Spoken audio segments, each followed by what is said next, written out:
This show is strictly for educational purposes. The opinions expressed on the show are personal to the individuals appearing in the show and not those of Thinking Tree Ecoholics Private Limited. The show is not intended to offend or defame any individual, entity, caste, community, race, or religion, or to denigrate any institution, person, living or dead. Listener discretion is strongly advised. Hello and welcome to Ecoholics Thinking Tree series. Today we have with us very important guest, very distinguished guest, Subhash Chandra Garg. Welcome sir, welcome to our show. Thank you, Sarath. He is currently an economic and financial policy strategist and former Department of Economic Affairs and Finance Secretary in Government of India. Apart from that, he was also a director at the World Bank and other affiliate agencies of the World Bank, representing Bangladesh, Bhutan, India, and Sri Lanka. So, in today's discussion, we will discuss about unfinished agenda of land reform India needs. As you know, land reforms post-independence was a major step towards achieving equality. Decades later, it is time to analyze if they proved their effectiveness or led us further towards inequality. Sir, I was going through your article. In your article on the land reforms, you suggest creating a national repository of land records, where not only agriculture land but also the land that has been used for any other purpose is recorded and updated with the change in ownership or lease. This will come with its fair share of documentation, middlemen, and time lag. It presents a rather cumbersome task where the chances of a poor, uneducated peasant being exploited are high. What are your thoughts on it? See the evolution of land record in India, which is in fact a very old legacy, started sometime in Mughal times, was essentially for creating the land records for revenue collection. Yes. And revenue at that time was essentially coming from agriculture. So the land was not put to any other use. There was no industry at that time. There was no establishment providing services and other things.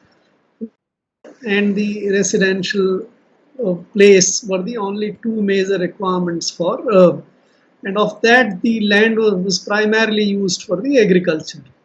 And that is how the whole system of land records started, which is continuing even today. Yes. But now, in last 200, 250 years, after the Industrial Revolution has taken over, lot of land, though still it is a fraction of the total agricultural land, is put to non-agricultural use. It is an extremely important in terms of value. The land which is under non-agricultural use is far more valuable than the agricultural land, and therefore there is an absolute necessity to keep the land record of the land which is not under agricultural use. Unfortunately, the system today we have is that you record only for agricultural purposes, and the moment some piece of land which we call khasra or the parcel in different part of the country, then that is just indicated as non-agricultural. Or if it is population residential use or something, then it is indicated as abadi land or forest or something of the sort. And the large chunk of land which is under housing, industries, services, roads, other infrastructure is not recorded for the purpose for which is.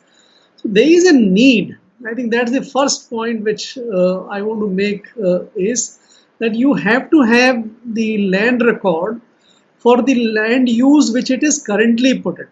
Yes. And the entire land has to have the record. So if you build that system, you would require a repository of land of all uses, not only the agricultural use. Mm-hmm. And therefore, the suggestion that we should build a repository of land records, and we will have to change the system, because today we recognize khasra or the parcel as the basic unit of land record.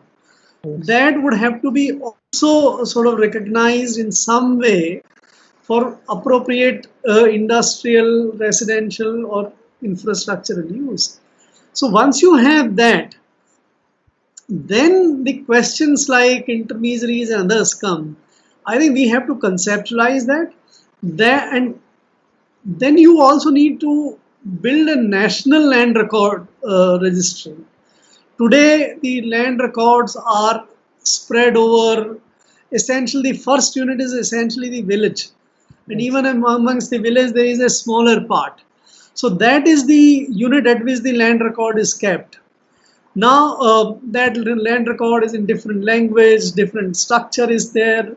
Though the essential is what came from the Mughals, but then there are local variations, and you don't have any system of the national land record. So if you want to do a sort of, you want to assess or know what kind of land a particular parcel has been put in Madhya Pradesh in one village, you would have to struggle very hard. Seriously. What we also not do is that we don't record the rights in that particular land or building. The extension of land is the building. That so somebody may have mortgaged it, somebody may have given it on rent, or somebody might have created some further rights, but those rights are not recorded in the system. There is some notice put there. So a holistic land record system would require specific rights to be recognized in that particular piece of land. Yes. So there is a whole lot of land reforms which is required. And lastly, we don't have a system which what is known as in the most part of the world as the torrents system, where the moment you create a right in land or you transfer land, the transfer takes simultaneous with the transaction of buying and selling, Yes. or creating some right in the land. So that system we don't have. We have a registry. Registry creates no right in itself. That has to be mutated. Once mutate, then only for the revenue purpose that land is treated as transferred in your name, not for the ownership purpose in others. So all these reforms and requires a total change or overhauling of the land record system, and that is why I think it is necessary to have a national repository. Obviously, this will be a very large exercise. This can't be a very small exercise. And whenever you do a large scale transformation of the system, it begins at a small, you start out somewhere, then it's expanded elsewhere. But slowly and slowly, we created the Aadhaar system. Aadhaar system may not be as big as the land record system, but it was also a very large system. So slowly we have created the entire Aadhaar system for the country. So I think we can create it. And those issues which you raised about the middlemen, other things, documentation, those would have to be. And I think now, with our ability to do most of these things digitally, and also use the technology of satellite mapping, laser mapping, and others, I think it should be far easier to create the registry as I have tried to argue. Yes, sir. Yes, sir. Indeed. That's a great point. And even after 70 years of independence, 75 years of independence, we are struggling to have a proper digital record. Although in 2007 we have started digitalizing it, but it's obviously a need of the hour. And as you rightly pointed out, that technology can be very helpful in counting the total number of areas for different uses. See, the problem with the 2007 system, and there were earlier versions. Yes. Karnataka started Bhumi program very early in 90s and all. So they were great initiatives, but the problem with them is that they are all trying to convert the manual into digital. Yes. It is not a business process reengineering. Seriously. You need to create a bottom-up completely different system. We are facing the same issues in the GST as well, when they try to convert the manual forms into digital forms. Hmm. A digital system requires a very different kind of business process than the manual system. Yes. So I think we'll have to move away from the approach of only transcribing the manual record into digital record and create a completely holistic digital system. You just imagine if the stock exchanges in India, what happened in the NSE, uh, if the dematerialization had only meant converting the record into manual to digital, it would not have succeeded. This was a whole new system of creating beneficial ownership, which is the way the system operates today. And so fantastic. You can do any kind of transactions today and all happen simultaneously. But some of the other financial records, which are still not, so your FD today, your fixed deposit in bank, is not in digital form. Seriously. Electronic form is different than the digital form. Yes. So what the land record system of 2007 digital program is only converting the manual into electronic. That's not digital. So I think we'll have to reform that program also to make it really useful. Yes, great indeed. Your article argues that agriculture land must be legally available for sale to non-agricultural use if the owner wishes to sell. Also, it says that this will not cause a significant fall in the land available for agriculture use. Considering that farming is one of the least paying profession in India, for farmers to readily sell their land for profits is a given. These statements are in contradiction because if there is no regulation or ceiling governing the sale, there is a fair risk of India's food security falling in danger. What are your thoughts on this, sir? So let me begin with the last comment you made. Yes. The food security is, it depends upon the amount of food you produce. Right? You may need X amount of land to produce that much of food, Yes. or you may even need half an X amount to produce that land. Yes. To give you an example, the SRI system, the systemic rice intensification system, uses about 1/10 of the water which normal traditional system uses, Yeah. and produce about 3 to 4 times of rice which is there. The land in Punjab produces about 2 times of wheat what it does in Madhya Pradesh or something, right? So the absolute amount of land is not the sole reason. We have roughly about 140 million hectares today. We had 120 million hectares in at the time of independence, right? So the land which has been put to agriculture is only about 15% more, but we have food grains which are 6 times more than that. Yes. So the same amount of land can produce much more. So I think we need to disabuse ourselves from this notion that you need entire amount of land which is currently under agriculture to ensure our food security. That is not what is required. Yes. We can make the productivity of agriculture much better. We can diversify the production system and therefore food security. And in fact, today, the fact of the matter is that we have far more cereals than what we need. The food security today requires diversification from the carbohydrates to proteins and others. And it's good that India is now able to produce much more fruits, much more vegetables, much more milk, much more meat and other proteins, which is required. Even on pulses, we have done somewhat better in last 4 or 5 years.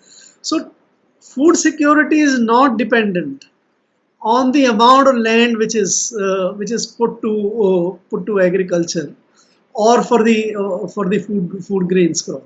That's the point number one. Second, as I had argued in that paper, the value creation or the value added per unit of or per unit in agriculture and per unit in non-agriculture, it's not commonly appreciated. The ratio is 1:200. Yes. Right. So if the agriculture produces 5,000 rupees per acre, the non-agriculture use produces about 10 lakhs per acre. Yes. That is the kind of difference. But what we have created, because we have controlled the entire land supply for the agriculture use, we have 140 million hectares under agriculture, Yes. but we have less than 3 million under non-agriculture. Right? Yes. The ratio is this: Yes. 140 million under agriculture Yeah. and less than 3 million under non-agriculture. This less than 3 million produces 85% of our GDP, and 140 million produces only about 15% of our GDP. The amount of non-agriculture land available is very small. If you were to even double the land available for non-agriculture use, from about 3 million hectares to about 6 million, Yes. transfer only about 3 million hectares of land from agriculture to non-agriculture, not anything more. Yes. So 140 million to be reduced by 3 million, you can completely eliminate the demand supply situation shortage in the non-agricultural use, and the agriculture use would not suffer anything. Right?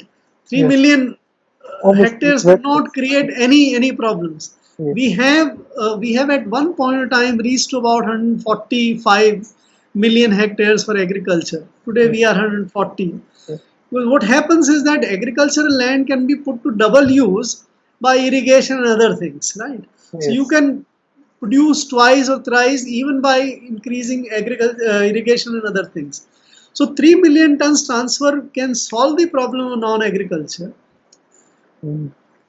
and without making any dent on the agriculture. Agriculture, And yes. therefore, if the farmers, and this artifice which we have in the country, this assumption that land is primarily meant for agriculture, is the legacy of the past, right? Yes. So, for farmer, and since the land is only supposed to be used for agriculture purpose, Yes. and the agriculture does not generate the return, it gives you a very small return. The asset value of land for agriculture purpose is also very small. Yes. That is why the value gets created the moment you convert the land from agriculture to non-agriculture. Because there is other side, there is a demand supply problem. Yes. There is a deficit of land available. So if you were to you were to simply say that the land is land, a farmer may put it to agriculture use or may put it to non-agriculture use. Then the artificial shortage of urban land would reduce and artificial excess of agricultural land would go away.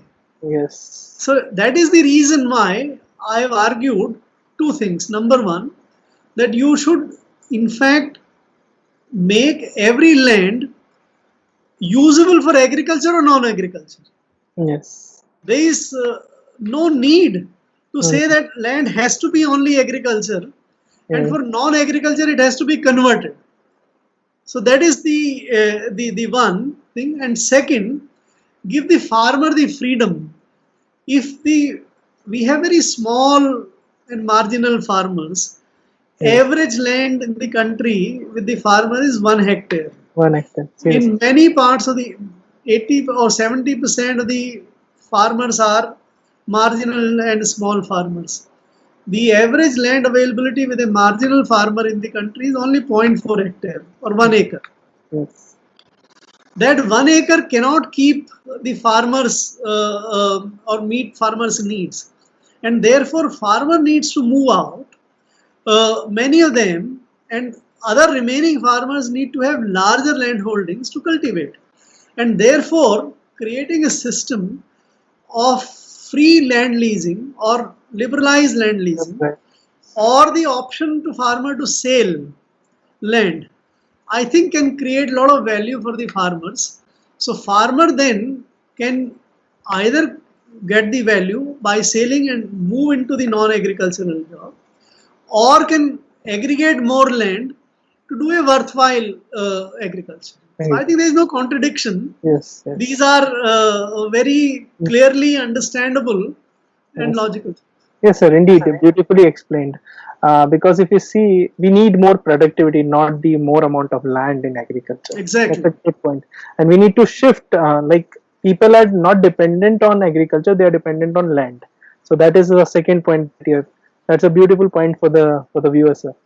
So if you see, India's economic growth is associated with rising inequality. Many of India's rural poor are yet to receive any tangible benefit from India's economic growth.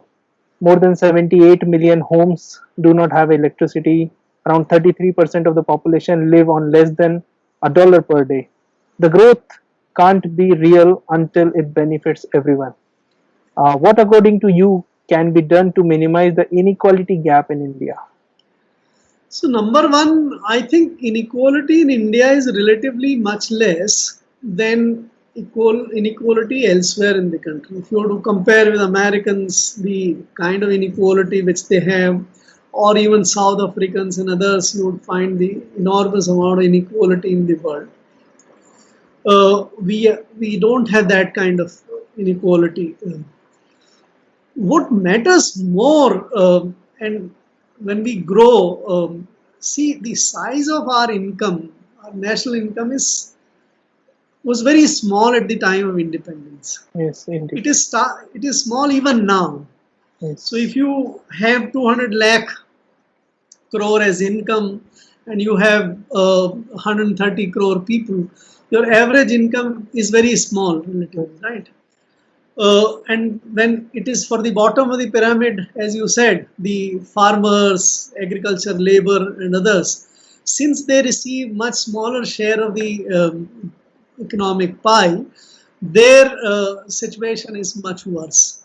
And therefore, the need is twofold. Number one, you raise the national income, and and secondly, you raise the incomes of the bottom of the pyramid. yes, yes, Both of these things are required to make nation sort of prosperous, and also the inequality to reduce or bottom of the pyramid to rise. yes, In fact, the reason why so much of poverty is concentrated in the rural areas is our mishandling of the agriculture. mm, Even today, 52% of the labor force is either cultivators, that is the farmers, or the agriculture labor. yes, It was 70% at the time of independence, 52% today. mm, World over, agriculture is done by 1 to 5% of the population, seriously, right? yes, indeed, 1 to 5% of the workers, not 52% of the workers. That is the reason why we have poverty steeped into agriculture. That is why you need to get people out of agriculture to earn incomes in non-agricultural mode. So a lot of reforms of what I have talked about land, I will be writing another note tomorrow or the day after about the agriculture reforms. That is where I would also be arguing how we need to actually convert the entire focus of our agricultural policies from the production and productivity to the farmers' incomes, right? yes, There's been some talk in last 5 6 years of doubling the farmers. yes, We need to make the farmers' income much more times, 5 to 6 times more than what they earn today, to actually get them out of the poverty trap. Yes. So watch out for that agriculture piece, Yes. agriculture reforms piece tomorrow or the day after. But taking these two together, the land reforms and the agriculture reforms, Yes. you need to get these reforms done to actually benefit the bottom of pyramid. Yes, indeed, sir. That's a beautiful point, but I would seek some small clarification in that. Mhm. I was talking to one of the intellectuals, one of the economists. He said that there is a lack of capability of manufacturing sector, that they are not able to absorb the agricultural labor. So, according to you, what's the mistake? Is it a mistake from the non-agriculture sector that they are not able to absorb, or some mistake of agriculture sector or the laborers that they are not able to move beyond that? See, I think we committed a major mistake at the time of immediately after independence, if I can put it. We went for very large scale manufacturing. It was Yes, called heavy industrialization. industrialization or heavy industry focus at that time. It was intended well because you needed to create the capital goods, you needed to create the steel, cement, and many other basic infrastructural goods to do the infrastructure development, industrial development, manufacturing development in the country. But the mistake which we committed was that we sort of controlled or excluded the private sector from the manufacturing at that time. Yes, yes, We reserved almost all the major areas of industrialization for our public sector. The private sector was for only very low sort of industry kind of thing, low technology industry and other things. And that was also subjected to enormous amount of controls, permission, license, permit raj, etc. And we also went for very unsuitable labor laws. yes, The result was that in our country, we also had that short-sighted policy of reserving everything for small industry. And as a result, we actually did not develop in our country the small and marginal and a small and medium type of industry and micro industry in a competitive manner. And as a result, we did not see the transfer of the labor force from agricultural to manufacturing use. Why do we still have 52% of our workforce in agriculture? Right, only 18%. And when you translate this into sort of absolute number, we had something like 97, 98 million workers in agriculture at that time. We have 240 million workers in agriculture today. no, So proportion has come down to 52%, but you have yes, about 3 times the number of labors. And what yes. matters is the number here, not proportion. Proportion, So seriously. the agriculture, which was having even overburdened supply of labor and cultivators in 1950, still has 3 times of that oversupply. So I think that is the reason why we did not create industrialization, we did not create manufacturing, and that required the reforms in 1991 to bring about that shift. But by the time private sector had become very small, private sector had also become compromised because in license permit system you had to operate in a certain way to get it going, and they did not develop technology and others. Incidentally, because the labor laws and other things, whatever industrialization happened in the private sector happened for in a capital intensive manner. Yes. So, which was ironically not what was intended. So the industrialization, limited industrialization which happened, also hurt the cause of transfer of labor from the agriculture to non-agriculture.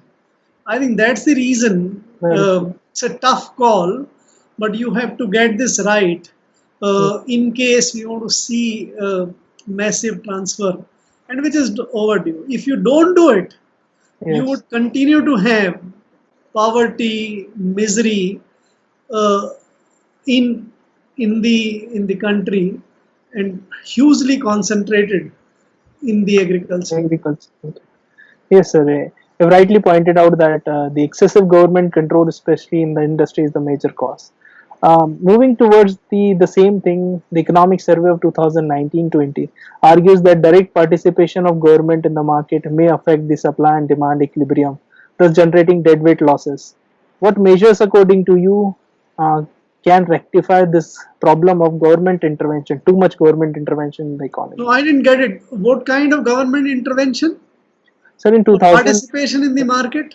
yeah, in 2019-20 economic survey, they have argued that government is interfering in the pharmaceutical sector and government is entering into the commodity sector like Essential Commodities Act they have mentioned. So these kind of market intervention actually hurt the supply and demand condition. So what measures, according to you, can rectify these Yeah, kind of market intervention? that is an absolutely correct thing to do. As I referred earlier, in my piece tomorrow on agriculture reforms, I would also be commenting on the Essential Commodities Act and others, and that kind of interference, or the APMC system. See, both these, many people don't know, both these pieces, the Essential Commodities Act and APMC system, was part of the British time. This Yes, is not in independent India's invention. yes, The the Essential Commodities Act came first as Defense of India rules in 1939, and later on in 1946, the British government enacted something called Essential Supplies Act, which later on became. Likewise, the APMCs have been even a prior existence.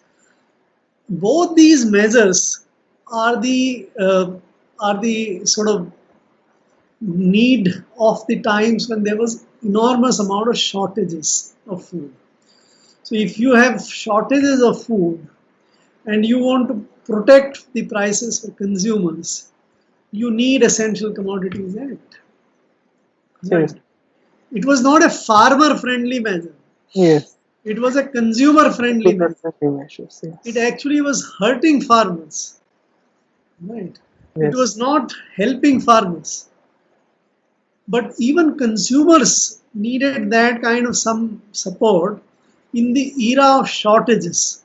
Yes, Today we have enormous amount of food available to us. We are far more surplus. We are a big exporter of cereals. yes, We probably export 3 to 4 times more agriculture produce than we import. There is absolutely no need for a law like the Essential Commodities Act to exist today. yes, Incidentally, in the planned era, it was also applied to a lot of industrial goods. Cement used to be under the Essential Commodities Act. Steel used to be under the Essential Commodities Act. Right? yes, These there are people who would tell you that if you needed the cement for your house construction, by the time you will get cement, it would be 2 years or 3 years past your house construction. oh So the God. system prevailed that you buy from someone who had applied 3 years back Mhm. and use that cement for your house construction and sell it to him or somebody else after 2 years. those were the shortages, right? Yes. Um, the Bajaj scooter or anything else, that is in the shortage economy, it's something different. For food and the agriculture produce also, we have no shortage. And whatever shortage in pulses and edible oils we have, we can easily buy this in the global markets. And therefore, such a law doesn't need to exist. That is why, and same applies to APMCs and all. Yes. What APMCs created was a monopoly of The- some buyers in the APMC. And yes. farmer was virtually at their mercy. Why should they not be regulated markets, but anyone should be able to set up market? Seriously. Yes. That is what the new law, new ordinance has allowed. Yes. We can Why sell. should, so hopefully, though my assessment is that there would be a lot of chaos before this becomes better, but this is the right step in the direction to unleash. So what you are probably referring, these kind of interference of the government in the market, which now is largely limited only to the agriculture side, should also go away. Yes. Whenever you have controls like this, so in the industrial goods control regime earlier, you had to decide price, so you had cost studies, you have to study this cost structure. Even today, you do it for another essential commodity which is still there in the which is fertilizer. For the Yes. fertilizer, it becomes an extremely difficult thing to assess what the true cost, if you to pay 12% margin on that. So all those kind of nonsense go on because that commodity is still under. We can very easily liberalize the fertilizer marketing and distribution as well. Yes, So I think indeed. there is no time, there is no justification for Yes. these laws to exist. I think as soon as possible, government should done away with all these colonial acts and the acts that no longer is valid in 21st century. So moving towards, suppose at a world level, if we consider the case of China, land for a new project is made available by the government for very low prices. If India was to learn from this in order to attract industry, a big chunk of tax revenue earned by the government will have to be foregone. With the already dwindling tax collections, are we in a position to offer lower land prices in order to attract the investment? See, I think this is a little bit incorrect understanding in my judgment that the uh, Chinese way of handling land, if applied to India, would lead to loss of revenue. What China did was very beautiful and smart thing. They also had all the land which was community. They had a communist system, right? Yes. Like the socialist system where farmer was the owner of the land in India. In China, the state or the community was the owner of the land. Individual farmer, individual industry had no ownership over land. So what they did was two things. Number one, they allowed some part of land, what we were discussing earlier, to be used for industrial infrastructure and residential purpose. Yes. And that was a reasonably significant amount. So this created the land equity for the industrialization and the urbanization infrastructure. That's why China today has much bigger infrastructure and industrialization than we have. You don't have to get through the entire process, a very tortuous process like in India, to get the land converted into from agriculture to non-agriculture. In China, the state will designate that this kind of land can be converted for this, and then you have it. So one thing they decided was to increase the supply of land for non-agriculture Oh, use. Second thing which they did was that they fixed the the price for that land at, I don't remember that, but about 10 times than what was the prevailing price otherwise. Right. Not a throwaway price. Yes. Right. And that price was to become available to the local bodies and the state governments. Right. Farmer got a part of it, but it was not farmer whose land was in any case. Yes. It was a state land.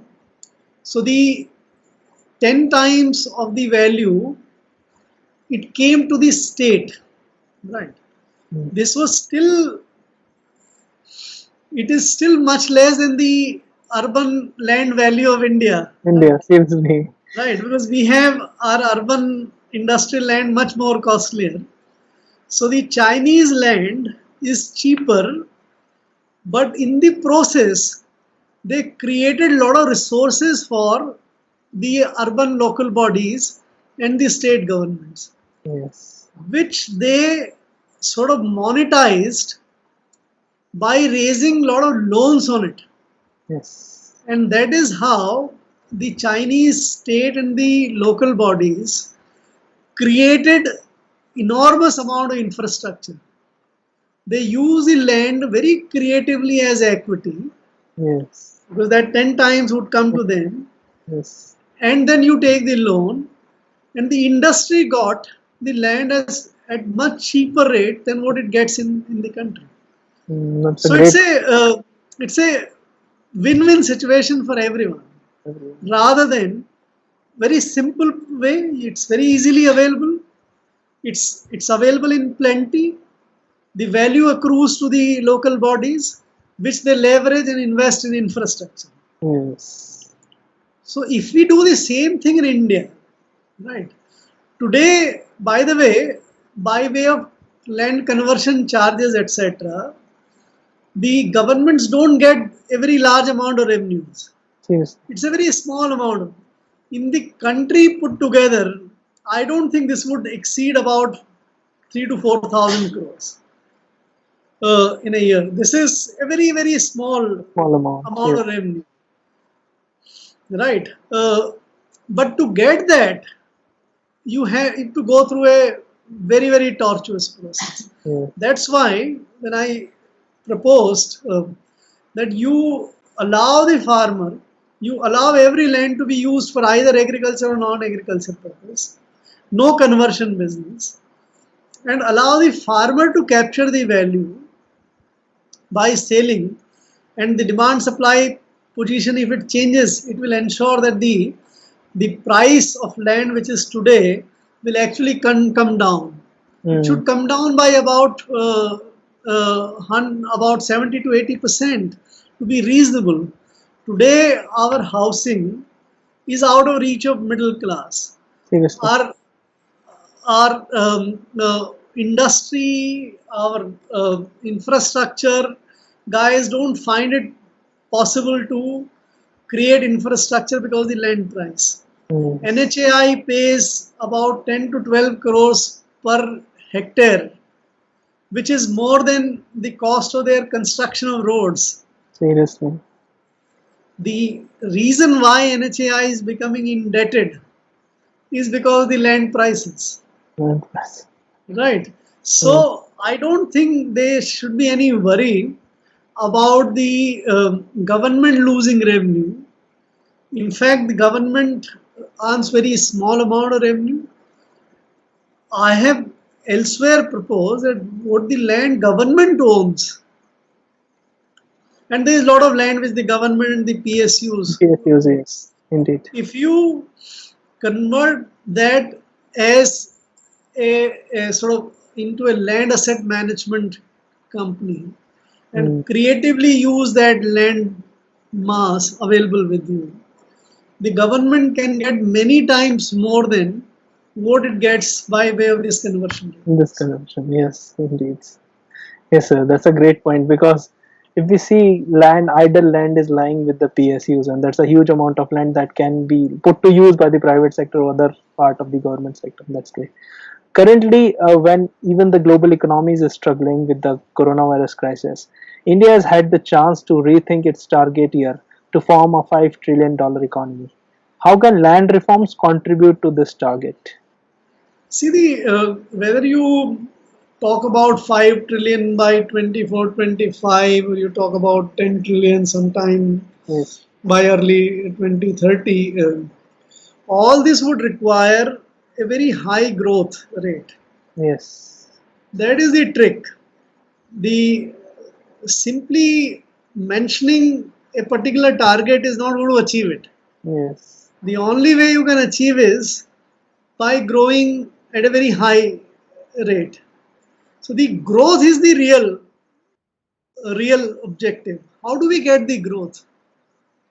That growth, uh, the land reforms can help enormously in sort of crystallizing that growth. yes, How do we do it? Today, even today, about 30% of GDP comes from capital formation. Capital formation is nothing but land and the building. yes, That is the capital formation and machine and the machinery. But much bigger and much greater part is the land and the building. To make that land and building work, to make that at a rate which is reasonable for the industry and infrastructure to create service and business, the land reforms need to be streamed in to make that land available easily, without dispute, at cheaper rate, and in a manner where it is available where it is needed. Right. yes, So that is the one good way or one big way in which the land reforms can contribute. Land reforms are essential for infrastructure creation. Land reforms are essential for capital formation. It would not happen unless this happens. The other major sort of value creation for the growth of the economy is the housing segment, the real estate. real estate. Right. Real estate, whether it's commercial real estate or whether it's residential real estate, is also massively dependent upon the land. So if you have land reforms to sort of give a big boost to the real estate industry in the country, you can contribute to the growth. So infrastructure creation and the real estate are absolutely necessary for generating higher growth.